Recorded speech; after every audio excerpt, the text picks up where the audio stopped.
दोस्तों नमस्कार। कानूनी बात बताने वाले मेरे यूट्यूब चैनल में आपका स्वागत है। आज का विषय निर्वासन यानी डिपोर्टेशन। अब निर्वासन का अर्थ कार्यकारी एजेंसी द्वारा किसी विदेशी को अपने देश से निष्कासित करना, जिसकी किसी देश में उपस्थिति को गैर कानूनी या हानिकारक माना जाता है।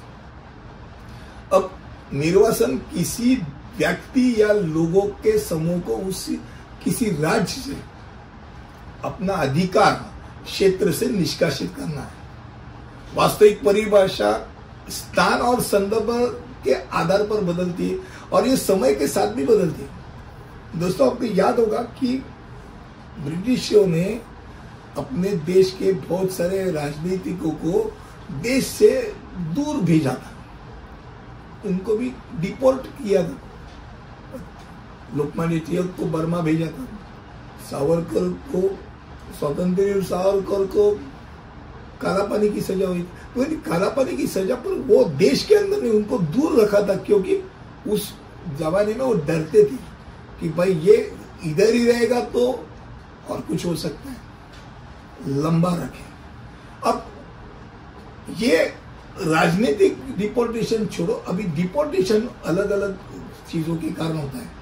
निर्वासन का सबसे आम कारण अवैध प्रवेश होता है, और जिसका अर्थ है उचित दस्तावेजों के बिना किसी देश में प्रवेश करना या वीजा की शर्तों का उल्लंघन। हम अब अलग अलग क्या कारण है ये जानेंगे। नंबर एक कारण अवैध प्रवेश। अभी मैंने बताया कि इसमें ऐसी स्थितियों का शामिल है जहां कोई व्यक्ति आवश्यक परमिट या वीजा के बिना किसी देश की सीमा पार कर जाता है या धोखाधड़ी वाले दस्तावेजों के साथ प्रवेश करता है। नंबर दो, वीजा अवधि से अधिक समय तक रहना, यानी यदि कोई व्यक्ति वीजा के साथ वैधानिक रूप से किसी देश में प्रवेश करता है लेकिन अनुमति योग्य सीमा से अधिक समय तक रहता है तो उसे निर्वासित किया जा सकता है।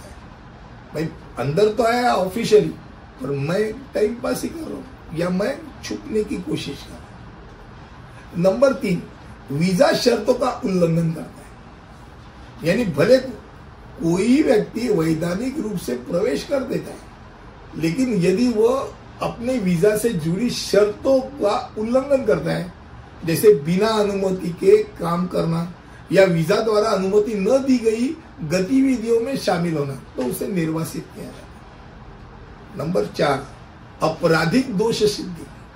अगर आप सोचो कई देशों में आपराधिक दोष सिद्धि हो तो विशेष रूप से गंभीर अपराधों के लिए उस व्यक्ति को खाली पनिशमेंट ही नहीं, उसको परवाह के बिना निर्वासन का एक कारण बन जाती है, उसको निकाल देते, हमको ये देश में ही नहीं चाहिए।